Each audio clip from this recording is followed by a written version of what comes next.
तो घर में किन किन सदस्यों की बेरहमी से हत्या की गई, उनकी उम्र क्या थी, नाम क्या थी, ये सब हम आपको बताते हैं। ये डिटेल्स देखिए आप जरा।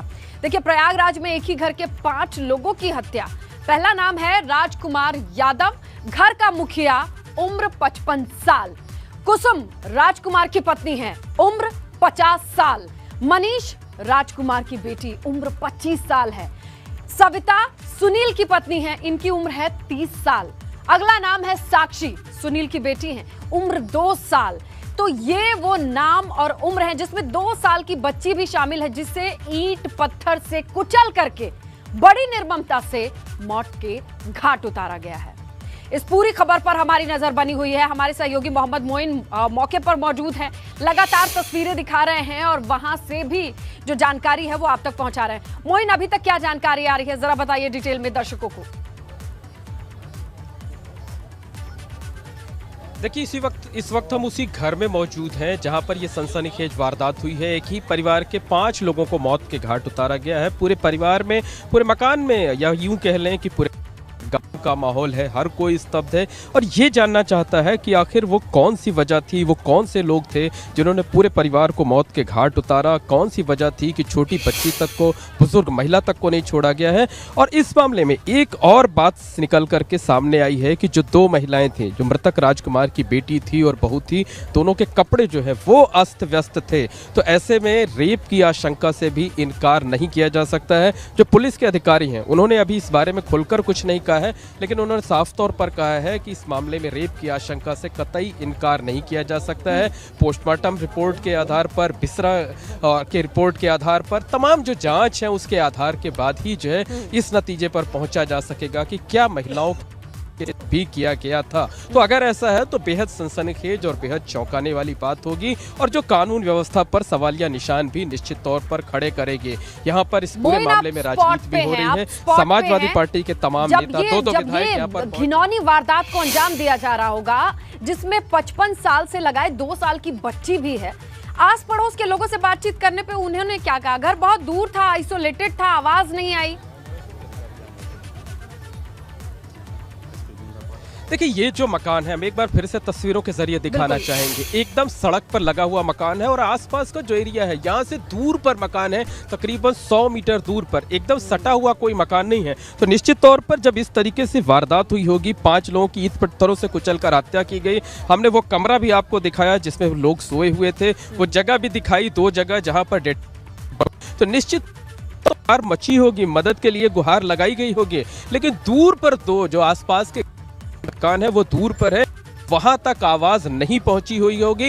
निश्चित तौर पर कहा जा सकता है कि अगर आसपास दूसरे मकान होते, लोग होते, तो शायद लोगों को जानकारी मिलती, लोग मदद के लिए आते और लोगों की जान बचाई जा सकती थी। बहरहाल जो पूरी सनसनीखेज हत्याकांड है, अब भी यानी 3 घंटे से ज्यादा का वक्त हो चुका है पुलिस अधिकारियों के यहाँ पहुंचने तक, लेकिन एक अबूझ पहेली सा बना हुआ है। कैमरामैन से कहेंगे कि वो थोड़ा के लॉन्ग तस्वीरें करके दिखाएं। यहाँ पर तो पूरा का पूरा मकान है, जो बाहर का हिस्सा है, छावनी में तब्दील किया जा चुका है। और जो परिवार के लोग हैं, खासकर एक बड़ी हैरत वाली बात यह है कि ज्यादातर मामलों में होता क्या है कि जो परिवार के लोग होते हैं, जो रिश्तेदार होते हैं, वो किसी न किसी से रंजिश की आशंका जताते हैं। लेकिन इसमें जितने भी रिश्तेदार हैं, उनका कहना है कि पीड़ित जो मृतक परिवार है, बेहद सीधा साधा परिवार था और उसकी किसी से कोई रंजिश नहीं थी, किसी से कोई दुश्मनी नहीं थी। जब किसी से कोई दुश्मनी नहीं थी तो ऐसे में सबसे अहम सवाल यह है कि पूरे परिवार का कातिल कौन, किसने पूरे परिवार की हत्या की, किसने महिलाओं के साथ दरिंदगी की, जैसा कि शक जताया जा रहा है।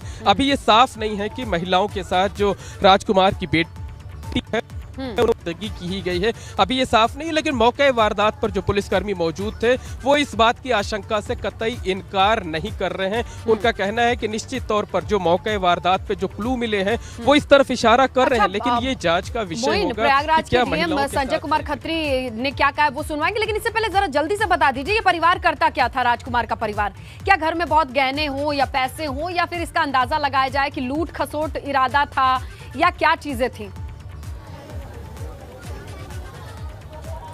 देखिए, जो एक बेहद मतलब ये कहा जा सकता है कि लोअर मिडिल क्लास की फैमिली थी, खेती किसानी करते थे, कुछ छोटा मोटा कारोबार भी था कि जिसमें सामान है। पूरे घर की हम आपको तस्वीर दिखा करके समझाना चाहेंगे। ये आगे की तरफ सोए हुए थे, जिस और जो कई कीमती सामान है वो इसी कमरे में रखा हुआ था। अलमारी जलकर राख हो गई है, टीवी जलकर राख हो गई है, जो बक्से हैं वो खुले पड़े हुए हैं। एक ये दूसरा कमरा था, ये कमरा लगभग पूरी तरीके से खाली पड़ा हुआ है, कुछ लोग रहते थे। पीछे की तरफ बरामदा है, तो बहुत बड़ा मकान नहीं है। ऊपर छत तक जाने के लिए सीढ़ी तक अभी नहीं बनी हुई है। और ये छोटा सा आंगन टाइप का है जहां पर कुछ शव पड़े हुए थे। ये देखिए ठीक हमारे नीचे, हम बहुत तस्वीरें कर सकती बहुत, लेकिन देखिए जो खून है वो अभी भी पड़े हुए हैं, यानी खून जख्म अभी ताजा है। पुलिस चाहे तो यहाँ से क्लू उठा सकती है। पहुंचा है मोइन, आप नजर बनाए रखिएगा क्योंकि पूरे स्पॉट पर इस वक्त फोरेंसिक टीम और पुलिस की टीम लगातार छानबीन में लगी हुई है। जो भी जानकारी होगी हम दर्शकों तक जरूर पहुंचाएंगे। फिलहाल जानकारी के लिए मोइन शुक्रिया। लेकिन प्रयागराज के डीएम संजय कुमार खत्री ने कहा है कि मामले की जांच की जा रही है। हत्याकांड की वजह क्या है ये अब तक साफ नहीं है। ये गांव खेमराजपुर है। इस परिवार में 4-5 शव होने और घर में आग लगने की सूचना मिलती हमारी पुलिस यहाँ मौके पर पहुंचती है तो देखा कि एक कमरे में भयंकर आग लगा है। सबसे पहले आग बुझाया, उसी तरफ आग के पास में 2 शव मिला और 2 बॉडीज़ हमें दूसरी तरफ भी मिला है। एक जो कुसुम है जिनकी उम्र 50 वर्ष है, उनकी सांसें चल रही थी, उनको तत्काल से हॉस्पिटल ले जाया गया। और इस परिवार में राजकुमार जी जिनकी उम्र 55 साल है, उनकी पत्नी कुसुम, पिता उनकी बहू है जिनकी उम्र है 30 वर्ष, ये राजकुमार जी की बेटी मनीषा और इनकी पोती मीनाक्षी। ये 5 लोगों का यहाँ पे शव मिला और पुलिस की तेज़ तर्रार टीम इस पर गठित कर दी गई है। आखिर इसे सीरियल किलिंग क्यों कह रहे हैं, इसे हम आपको 2 तस्वीरों के जरिए समझा देते हैं। पहली तस्वीर है पिछले शनिवार की और दूसरी तस्वीर आज सुबह, ये भी शनिवार है। दोनों तस्वीरों में आप देखिएगा कि शनिवार को 5 लोगों की हत्या की गई थी, जबकि आज भी इन्हीं 5 लोगों के शव को बरामद किया जाता है। हैरानी तो होगी ही कि दोनों ही वारदातें एक जैसी हैं। पहले एक शख्स का शव फंदे से लटका मिला, जबकि 4 लोगों की हत्या की गई है। और आज की बात करें तो 5 लोगों की ईंट पत्थर से कुचल करके हत्या की गई है। इलाका भी बहुत दूर दूर नहीं है, गंगा पार का ये इलाका है जहां पिछले शनिवार और इस शनिवार में 5 लोग किस तरीके से अपनी जिंदगी खो रहे हैं, पूरा परिवार उजड़ गया, उसकी बन गई ये 2 तस्वीरें हैं।